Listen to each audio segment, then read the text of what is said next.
మా ఛానల్స్ లో వ్యాపార ప్రకటనలు ఇంటర్వ్యూల కొరకు మాకు వాట్సాప్ మెసేజ్ చేయండి 7799978978.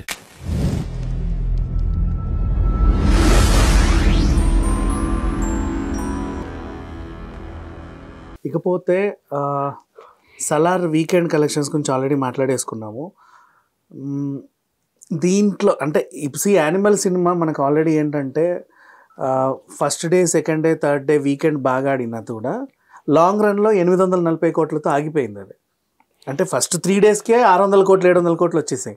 తర్వాత నత్తనడకన సాగి ఇంకో 200 కోట్లు ఏదో రకంగా వచ్చింది. సలార్ పరిస్థితి కూడా అలాగే ఉంటుందని చాలామంది అనుకున్నా కూడా బట్ ఆ రేంజ్ని దాటిపోయి 1000 కోట్లు అయితే కొల్లగొట్టేసింది. దీంట్లో ఉన్న ప్లస్లు ఏంటి, మైనస్లు ఏంటి?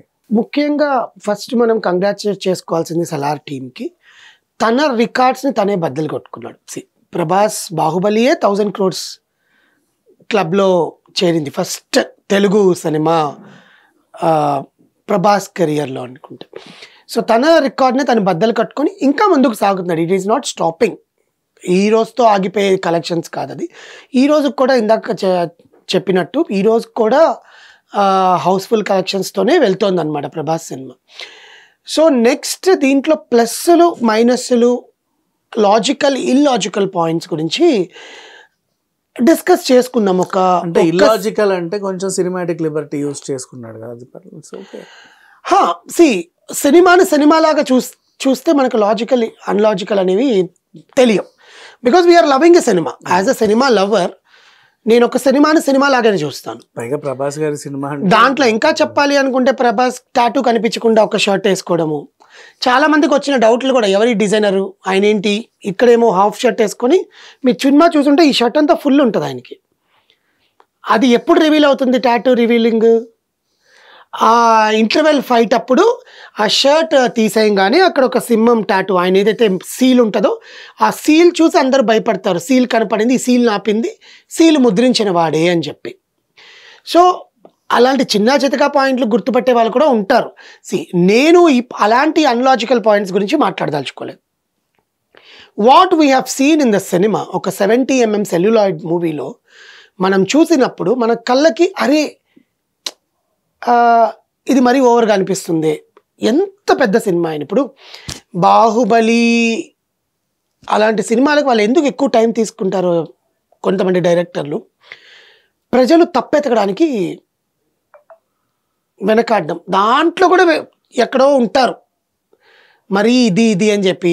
మన ఎట్లాగా ఆదికేశవ గురించి మాట్లాడుకుంటే దూకుడు సినిమాలో ఫైట్ తీసుకొచ్చి ఆదికేశవలో పెట్టారు. అది జనాలకు ఈజీగా అర్థమైపోయింది.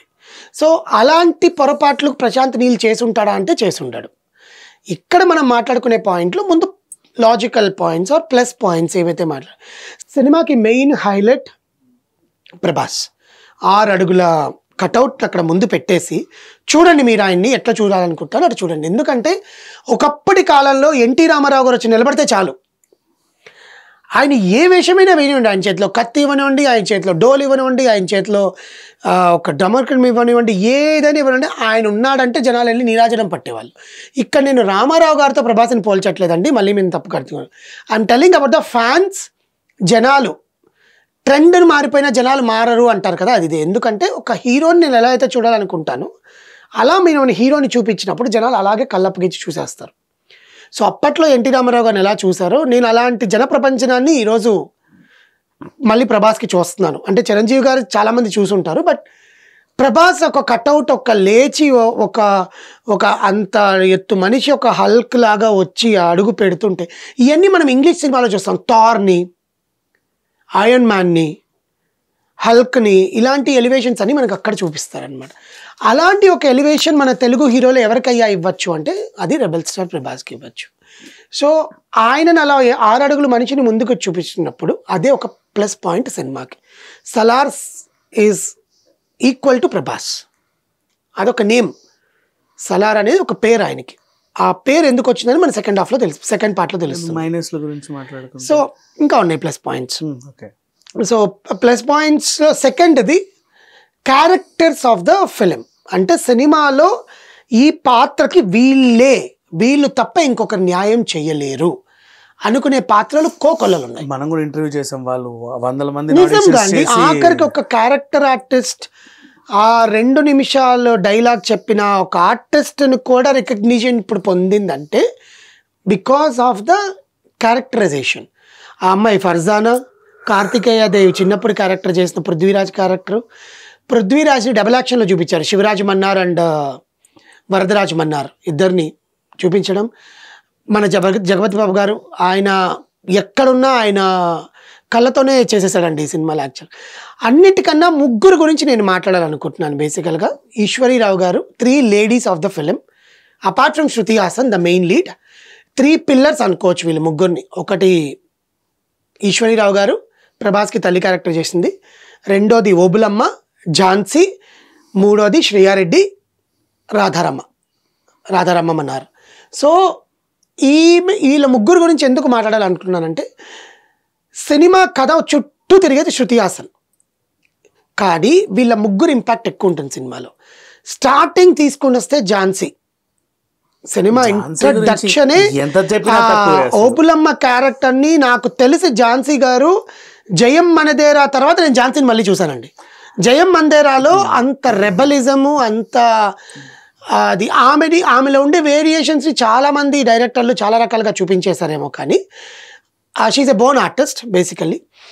కానీ ఈ సినిమాలో ఆమెను ఎంచుకోవడానికి ప్రశాంత్ నీల్ గారు ఏ రకమైన హోంవర్క్ చేశారా అనేది మనం ఆ క్యారెక్టర్ చూస్తే తెలిసిపోవచ్చు. అండ్ ఝాన్సీ గారు ఎంత వర్క్షాప్ చేశారో మనకు తెలిసి ఉండొచ్చు.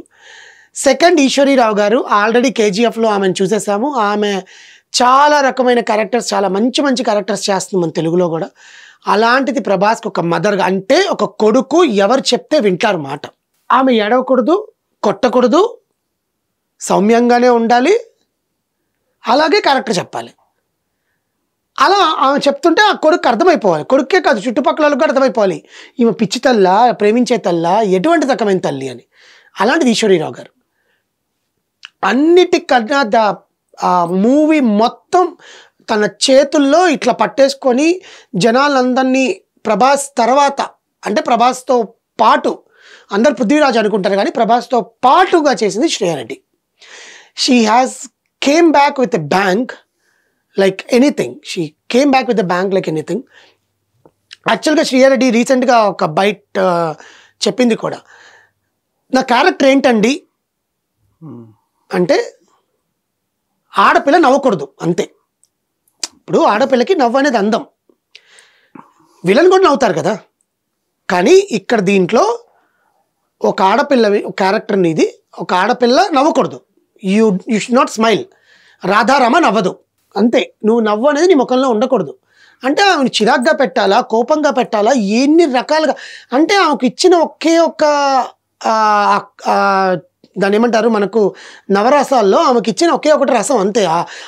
ఆ కళని ఆమె చూపించాలి. అది ఎంత కష్టం అంటే, బికాజ్ నువ్వు సెట్లోకి రాగానే నీ చుట్టుపక్కల వాళ్ళందరూ నవ్విస్తుంటారు, జోక్స్ వేస్తారు, బట్ నీకు ఆ కంటిన్యూటీ మెయింటైన్ చేయాలి. అది ఆమె ఇలా చేసింది యాక్చువల్లీ. సో ఈ 3 క్యారెక్టరైజేషన్స్ ఒక plus point. Plus screen play, అంటే తను నిర్మించుకున్న ఒక కాన్సార్ ప్రపంచంలో, తను నిర్మించుకున్న ఒక కాన్సార్ అనే ప్రపంచంలో జనాలకి ఎలా పరిచయం చేయాలి. రియలిస్టిక్గా ఉండాలి కాన్సార్ సిటీ అనేది. అది విఎఫ్ఎక్స్లో క్రియేట్ చేసిందనో లేకపోతే గ్రాఫిక్స్లో క్రియేట్ చేసిందని జనాలకు తెలియకూడదు. దాంట్లో ఇన్ని తెగల వాళ్ళు ఉంటారు, ఆ తెగలకు ఒక తాండా ఉంటుంది, ఆ తాండాకు ఒక దేవత ఉంటుంది, ఆ తాండాలో కొన్ని పద్ధతులు ఉంటాయి, కొన్ని నిబంధనలు ఉంటాయి, కట్టుబడులు ఉంటాయి. గంట మోగితే నువ్వు చెప్పకు. ఇవన్నీ జనాల మైండ్లోకి ఎక్కించాలంటే అది అసలు ఒక డైరెక్టర్కి కత్తి మీద సామే. కానీ ప్రశాంత్ నీల్ అలవోకగా జనాల్లోకి ఎక్కించాడు. ఇంకా చూసుకుంటే 48 క్యారెక్టర్లను ఇంట్రడ్యూస్ చేశారు సెకండ్ హాఫ్లో. వాళ్ళ పేర్లు గుర్తుపెట్టుకోవాలి కదా, వాళ్ళని మళ్ళీ మనం సెకండ్ పార్ట్లో చూడాలి అంటే ఇప్పుడు పేర్లు గుర్తుపెట్టుకోవాలి. సో ఇవన్నిటిని జనాల మైండ్లోకి ఎక్కించడం అనేది ఒక ప్లస్ పాయింట్. నాకు లాజికల్గా అనడం కన్నా కూడా నేను ఏదైతే జనాలకి చెప్పాలనుకుంటున్నానో అది జనాల మైండ్లోకి ఏదైతే ఎక్కించాలనుకుంటున్నా అది ఎక్కిచ్చేసాను, దాంట్లో సఫలం అయ్యాను అని చెప్పడం అనేది ప్రభాస్